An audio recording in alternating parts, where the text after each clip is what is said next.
Hello students, in our previous lecture we have completed our unit 6 addition and subtraction of decimal number. So now we will start our new unit 7 multiplication and division of decimal number. अभी तक हमने addition and subtraction किया था decimal numbers का, अब हम multiplication and division करेंगे. Multiply आपको करना आता है सिंपल नंबर को, सिंपल नंबर्स की डिवीज़न भी आती है, तो डेसिमल नंबर में भी प्रोसीजर वैसा ही रहेगा, बहुत ज़्यादा डिफरेंस नहीं है, माइनर सा ही डिफरेंस है. बस आप केयरफुली अगर आप इसको समझोगे तो आपको क्लियर हो जाएगा. सो क्या होता है देखो, find the product. First worksheet से हम स्टार्ट कर रहे हैं. We have to multiply the number 0.3 by 3. 0.3 को 3 से मल्टीप्लाई करना है. कभी भी किसी भी डेसिमल नंबर को होल नंबर से करना हो या डेसिमल नंबर को डेसिमल नंबर से ही मल्टीप्लाई करना हो, firstly you have to multiply the number like there is no decimal between the numbers, between the digits of the number, कि उस नंबर में कहीं पर कोई डेसिमल है ही नहीं. आप इस वे में उसको डिवाइड कीजिए. क्लियर. तो जैसे हम इसका बी पार्ट ले रहे हैं 0.3 मल्टीप्लाई 4, तो आप अगर हम इसका पॉइंट हटा दें तो नंबर क्या बनेगा 03. 03 का मतलब क्या हुआ 3 ना, तो 3 को 4 से मल्टीप्लाई करो. 3 4 से कितना होता है 12. क्लियर है, 12 आ गया. अब देखो इस नंबर में डेसिमल के बाद कितने डिजिट है. इसमें तो है ही नहीं डेसिमल के डिजिट, इसमें क्या है डेसिमल के बाद ओनली 1 ही डिजिट है.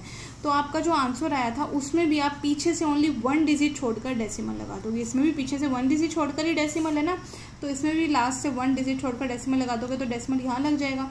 सो 1.2 इज द आंसर. सेम ऐसे ही इसका है. देखो इसका हम डेसिमल रिमूव कर देंगे तो नंबर क्या बन गया 0005. आगे वाले जीरोस की कोई वैल्यू नहीं रहती अगर डेसिमल नहीं है, तो नंबर क्या बचा सिर्फ 5. 5 को 15 से मल्टीप्लाई करना है. 15 5 से कितना होता है 75. क्लियर है. अब देखो डेसिमल्स कितने डिजिट्स हैं, डेसिमल्स कितने डिजिट्स के आगे लगा हुआ है 1 2 3, यानी पीछे से 3 डिजिट छोड़कर डेसिमल है. तो आंसर में भी पीछे से 3 डिजिट्स लीव कर दो. अब ये आंसर था, इसमें पीछे से 3 डिजिट्स लीव करो 1 2 3. एक डिजिट और होनी चाहिए थी यहाँ, उसके बाद ही डेसिमल लगेगा. अब यहाँ अगर कोई डिजिट नहीं थी तो यहाँ क्या लगा देंगे 0. अब डेसिमल के आगे भी कोई डिजिट नहीं है तो क्या लगा देंगे 0. So this is the answer. Same procedure follow करना है आपको, बाकी के क्वेश्चंस में कुछ अलग नहीं है. बस क्या करना है, multiply the number like there is no decimal. कोई डेसिमल ही नहीं है वैसे मल्टीप्लाई करो, और फिर जितना डेसिमल डिजिट्स यहाँ है उतना ही यहाँ भी होंगी. ठीक है, जितनी यहाँ लास्ट है डेसिमल के बाद जितने डिजिट्स यहाँ हैं यहाँ पर भी लास्ट में उतने ही डेसिमल्स के बाद डिजिट्स होनी चाहिए, मतलब उतनी ही डिजिट छोड़कर डेसिमल होना चाहिए from the last. Clear. Next question, question 2. If the number 3485 is multiply by 16, अगर इस नंबर को हम 16 से मल्टीप्लाई करते हैं तो इतना आता है. देन फाइंड दिस वैल्यूज़, इन सब की वैल्यूज़ निकालनी है.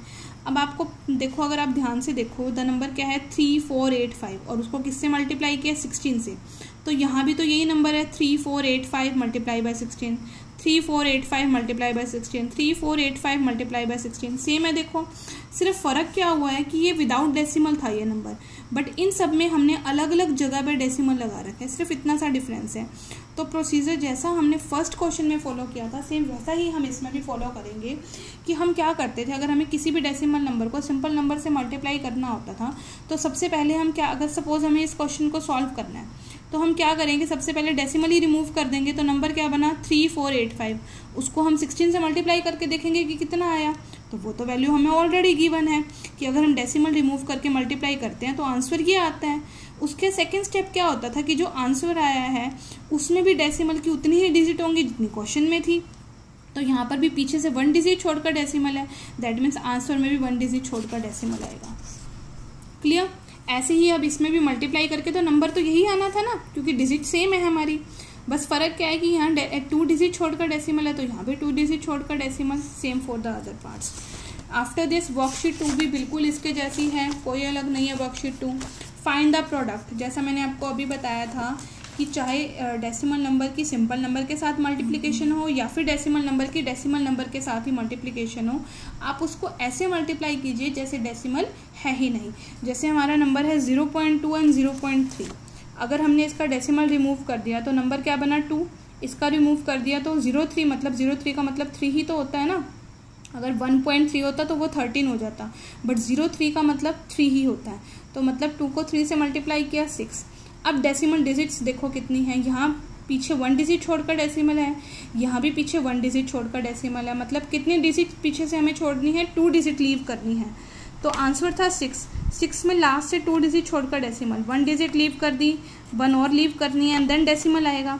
अब कोई डिजिट नहीं बची तो 0, आगे भी कोई डिजिट नहीं है तो 0, then this is the answer. Same process follow करना है इसके अदर पार्ट्स के लिए, बिल्कुल सेम प्रोसीजर है, बस डेसिमल डिजिट्स काउंट करो कि टोटल कितनी है। 1 इसकी थी, 1 इसकी, तो 2 डिजिट्स हो गए ना। अब अगर इसमें देखें तो डेसिमल के बाद 1 डिजिट इसकी है, 2 डिजिट इसकी है, मतलब पीछे से 3 डिजिट छोड़कर हमें डेसिमल लगाना है। क्लियर। एंड इसका सेकेंड क्वेश्चन भी सेम प्रोसीजर है जैसा वर्कशीट 1 का सेकेंड क्वेश्चन था, सेम इसका भी है। देखो कि 1135 को 72 से मल्टीप्लाई करने पर इतना आता है, तो इनके आंसर्स निकालो। तो देखो नंबर बिल्कुल यही का यही है, सिर्फ डेसिमल्स लगा दिए। अब अगर हमें ए पार्ट सॉल्व करना होता तो हम इसका डेसिमल रिमूव कर देते तो नंबर क्या बनता 1135, इसका भी डेसिमल रिमूव कर देते तो क्या बनता 72, तो यही बन जाता ना। और इनकी प्रोडक्ट तो ऑलरेडी गिवन है, तो हमें इन्हें दोबारा मल्टीप्लाई करके देखने की नीड ही नहीं है, क्योंकि हमें आंसर पता है। सिर्फ हमें इस आंसर में डेसिमल और लगाना है। तो हमें पता है यहाँ डेसिमल की 1 डिजिट है, यहाँ भी डेसिमल के बाद 1 डिजिट है, मतलब पीछे से हमें 2 डिजिट लीव करनी है। तो आंसर में 2 डिजिट लीव करके यहाँ पर हम डेसिमल पॉइंट आउट कर देंगे। सेम अदर पार्ट्स हैं हमारे। So you have to complete this worksheet 1 and 2 in your fair notebook. Thank you.